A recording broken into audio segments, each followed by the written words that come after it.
준영 씨 뭐 그렇게 열심히 보고 있어요? 연동형 비례대표제라는 게 있어가지고. 연동형 비례대표제가 뭔지 혹시 아세요?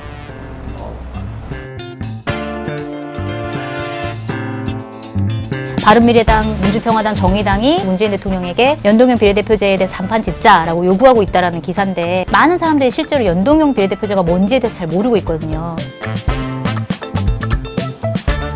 자, 일단 연동형 비례대표제를 도입하자라는 건 우리나라에서 국회의원을 뽑는 총선의 제도를 바꾸자라는 얘기거든요. 현행 제도는 소선거구제예요. 소선거구제는 어떤 방식이냐면 지역구에서 1등으로 당선된 후보가 의석수를 가져가는 구조죠. 그래서 우리나라에는 총 253개의 지역구가 있고, 거기서 1등으로 당선된 사람들이 차례로 253석을 차지하고, 나머지 47석 중에 우리가 후보만 뽑는 게 아니라 총선에서 투표를 할 때 지지하는 정당에도 투표를 하잖아요. 지지하는 정당의 득표율을 계산해서 47석을 지지율별로 나누는 게 현행의 그 제도거든요. 이렇게 하다 보니까 소선거구제가 어떤 문제가 있냐면, 소수 후보자들은 당선되기가 너무 어려워요. 예를 들어서 내가 정의당 지지자라고 생각을 해보면, 난 정의당의 후보를 뽑고 싶은데 이 사람은 당선이 안 될 게 너무 뻔하잖아요. 그러니까 내가 정의당을 뽑는 게 아니라 정의당과 조금 비슷한 다른 뽑힐 것 같은 정당의 후보를 뽑는 거란 말이에요. 그러다 보니까 민심이 심각하게 왜곡이 되는 거죠. 이거를 연동형 비례대표제로 바꾸자라는 얘기인데, 내가 뽑고 싶은 사람은 제대로 못 뽑고 사선책을 찾을 수밖에 없는 방식이니까. 이렇기 때문에 이 제도가 민심에서 굉장히 어긋난다라고 보는 전문가들과 시민사회와 그다음에 정당에서도 우리가 연동형 비례대표제를 실시를 해야 된다는 얘기들이 굉장히 많이 나왔는데,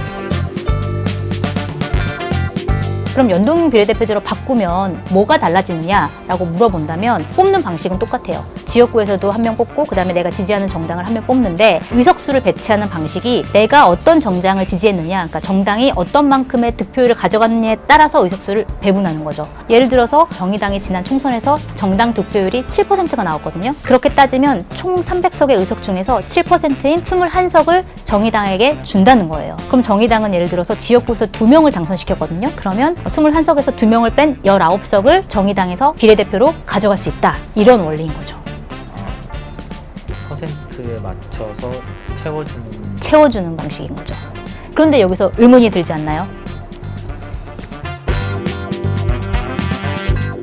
예를 들어서 민주당이 33%를 얻어서 100석을 가져가야 된다. 근데 민주당이 지역구에서 110석을 당선시켰어요. 그럼 자기가 가져가야 될 의석수보다 더 초과가 되잖아요. 그러면 그 10석만큼 플러스가 되는 거예요. 결과적으로 총 국회 의석수가 300석에서 310석이 되는 거죠. 그 대신 민주당은 비례대표 의석수를 하나도 가져가지 못해요. 대신 110석을 차지할 수 있죠. 이게 굉장히 중요한데, 이런 방식으로 이제 민심이 제대로 반영될 필요가 있는데, 그래서 문재인 대통령도 지난 대선에서 연동형 비례대표제를 도입하겠다라고 공약을 했고, 민주당도 거기에 오케이 했는데, 이제 와서 본인들이 좀 약간 손사래를 치고 있는데, 이 이유는 뭐냐면 거대 정당이 그만큼 불리한 거죠. 왜냐면 민주당은 이미 지역구에서 많이 당선을 시킬 수 있기 때문에, 그렇게 따지면 자기는 비례대표 의석을 한 석도 가져갈 수 없게 되는 거잖아요. 본인들이 불리하다고 생각을 하기 때문에, 그러니까 사실은 손사래를 치는 건데, 따지고 보면 민주주의 원리에 생각을 해보면 자기네들이 받은 득표율만큼 가져가는 게 맞다. 사실 이 연동형 비례대표제라는 게 왜 중요하냐면, 우리는 그렇게 해서 달라지는 게 뭐가 있어, 우리 유권자한테 좋아지는 게 뭐야 라고 생각을 하겠지만, 총선 제도가, 선거 제도가 어떻게 되느냐에 따라서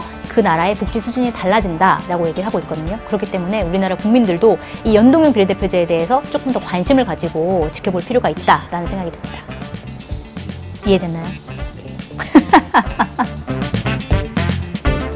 네, 연동형 비례대표제 알면 쉬운 제도인데요. 혹시 설명을 듣고도 잘 이해가 안 되는 분이 계신다면 댓글을 남겨주시면 저희가 성심성의껏 어떤 방법으로든 다시 설명을 드리도록 하겠습니다. 감사합니다.